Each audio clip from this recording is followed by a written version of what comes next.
Você conhece o pessoal do Shark Tank? Então, eles foram no Vilela e estão falando sobre o quê? Sobre os perigos da escala 6x1?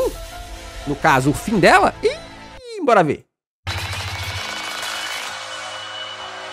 Te manda uma pergunta aí.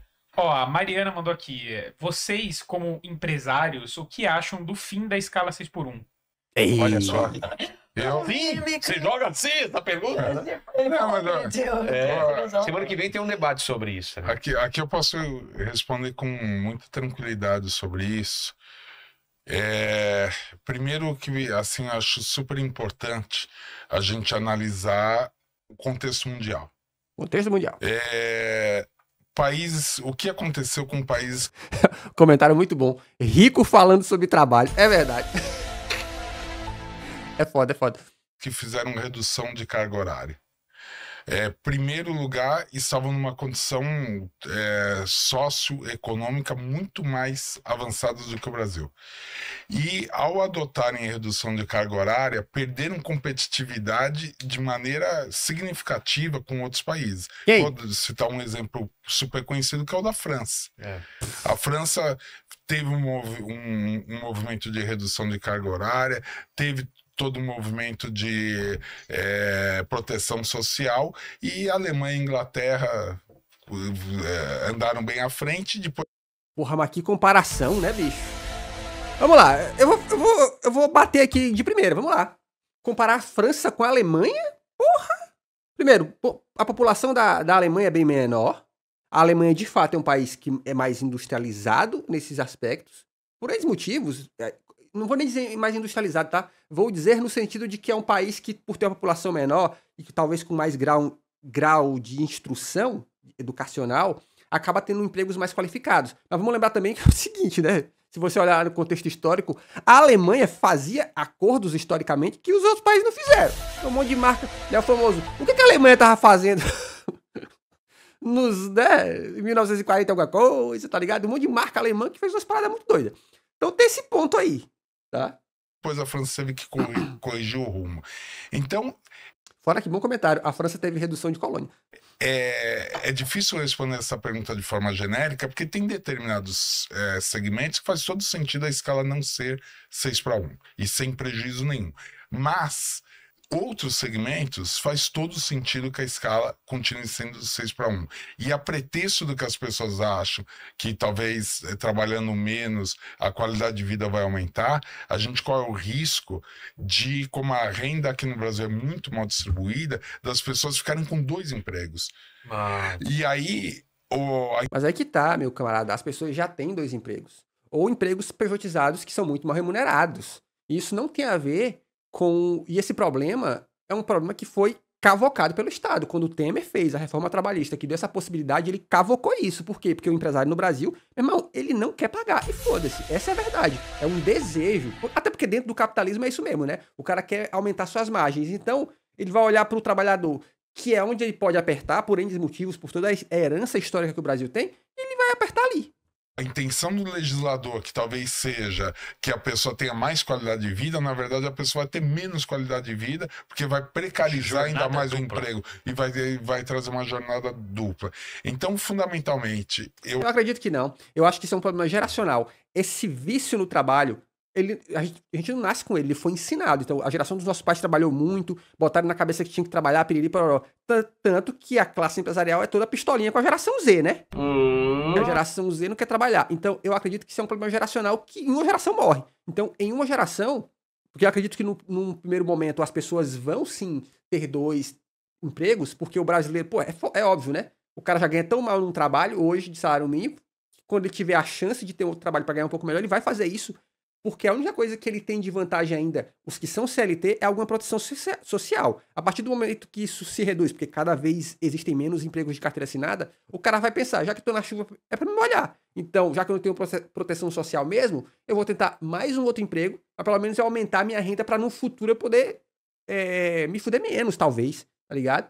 Eu acho que é inoportuno esse tipo de discussão. Sardine Tank mandou R$5. Oi. Esse cara está imitando João Canabrava. Tá muito igual. E é isso? No momento que a gente precisa investir em educação, investir em qualificação, para depois pensar nesses outros aspectos. Senão você coloca o carro na frente dos bois. É isso mesmo. Você não leva o Brasil a lugar nenhum. O Brasil tem um problema seríssimo de má distribuição de renda, de concentração de renda no topo. E se a gente não investir em educação, não investir em políticas públicas que façam sentido para que... Mas aí o problema da má distribuição de renda no topo, ela não é um problema de educação. Muito pelo contrário, ela é um problema do mesmo Congresso, que é quem dá um monte de benefício fiscal. Tá? Agora mesmo nesse plano de reforma tributária, fizeram a modificação, o Congresso fez para poder isentar a Coca-Cola, porra, a pobrezinha da Coca-Cola, tá ligado? Então, de novo, esse problema de isenção, de má distribuição de renda não é um problema de educação, é um problema de governo. O governo que fica dando um monte de benefício fiscal para um monte de empresa que tem benefícios fiscais há décadas e que, teoricamente, não deveriam mais ter. Então, eu ser mais inteligente não vai fazer com que eu ganhe mais.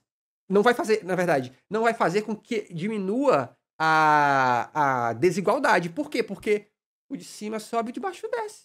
Que ao invés de a gente ser um triângulo, a gente vira um losango, como os Estados Unidos, que é uma classe média gorda e uma base de pobreza e um topo de riqueza.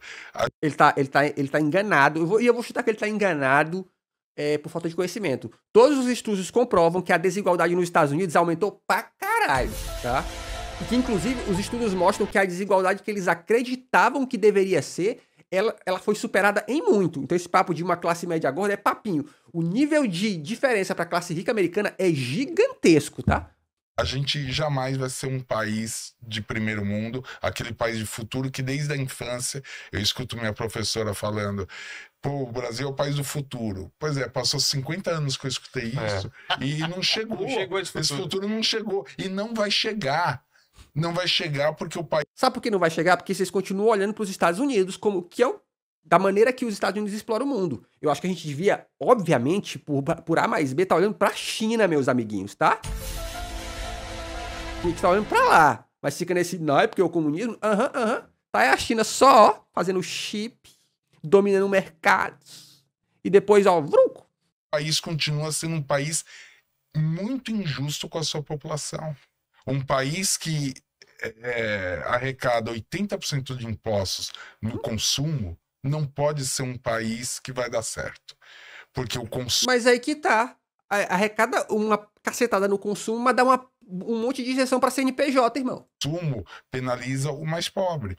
Então, imagina quem ganha R$2.000, R$3.000, R$4.000, tá deixando 50% do salário no consumo, sem ter consciência que tá deixando, porque o imposto é tudo embutido. Se aqui fosse que nem nos Estados Unidos, eu vou dar o seguinte exemplo. Tá vendo? Se você vai num supermercado nos Estados Unidos, você pega uma latinha de cerveja, tá lá na etiqueta, $1. Beleza? Você vai no caixa e vai pagar. O operador do checkout vai falar $1,10. Você vai falar, não, mas eu vi na etiqueta $1. Sim, é $1 a cerveja, 10 centavos é imposto. Ah, tudo bem. Você paga em 10. Tudo bem não, é isso aí mesmo, senão você não leva. No Brasil, se fosse o mesmo sistema dos Estados Unidos, latinha de cerveja, R$5. Você vai no caixa, o caixa vai te falar R$10. Não, é uma latinha só. Sim, é uma lata só. R$5 a cerveja, mais R$5 de impostos. Fala, que isso? Como assim? Na verdade, de novo, eu vou tentar não dizer que é desonestidade. Se você compra um produto e você pede a nota fiscal do produto, lá está a descrição aproximada, porque nunca dá certinho, dos impostos. Tá lá, irmão. Não é verdade? Pede a notinha fiscal que tá tudo lá. Metade do que eu tô consumindo é imposto? Sim, metade do que você está consumindo é imposto.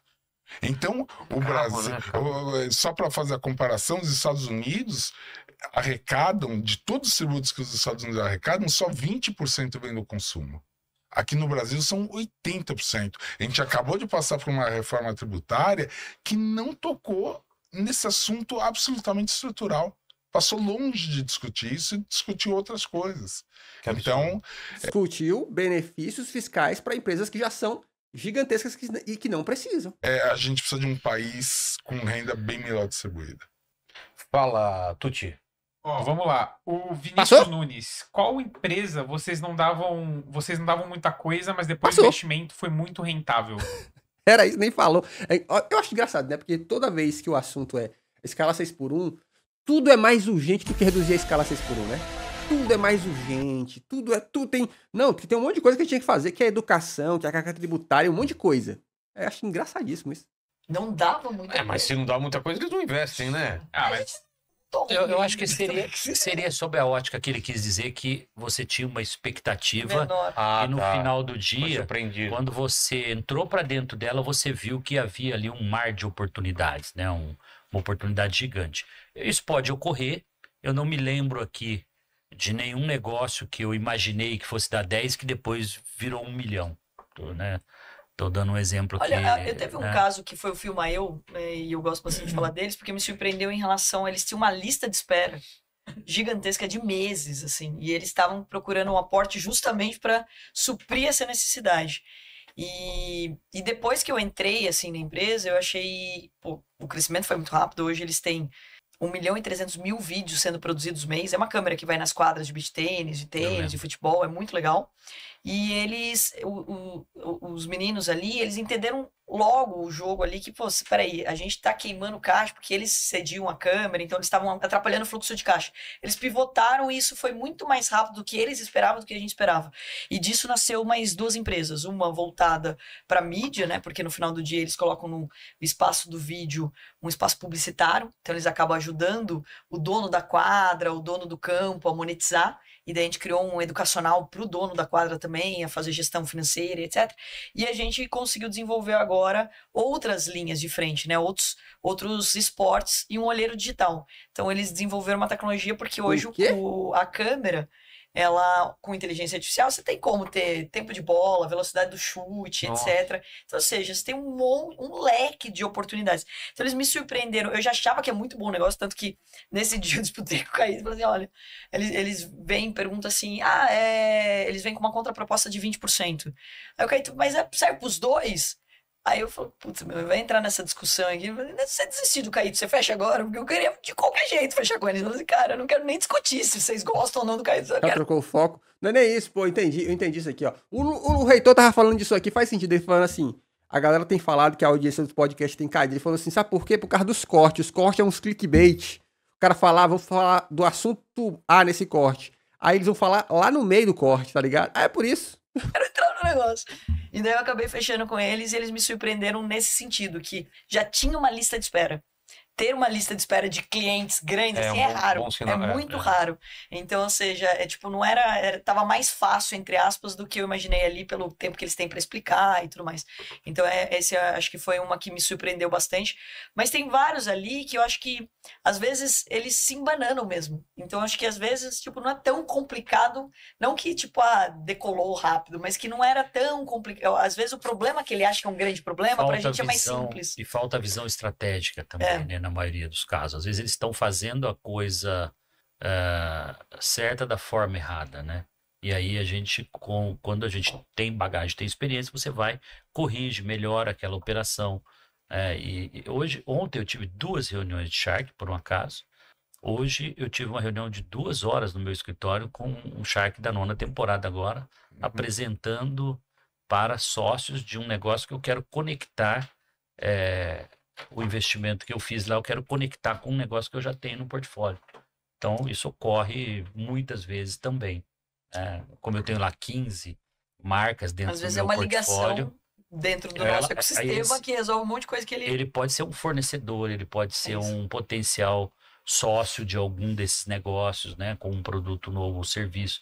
Então, o radar está sempre ligado para pensar em todas as possibilidades, né? Sempre. Eu, estando há 2 temporadas, eu não tive tempo hábil ainda de enxergar alguma coisa que me surpreendesse, mas na minha vida, sem dúvida nenhuma, se tem uma coisa que me surpreendeu foi o desenvolvimento da própria Pets.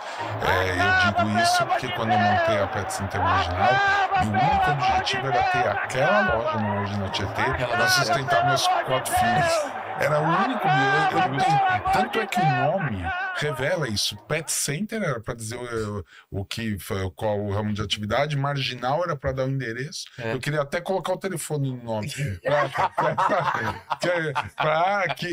Que é assim, você não tem dinheiro para fazer marketing, então você tem que ser super óbvio no nome, né?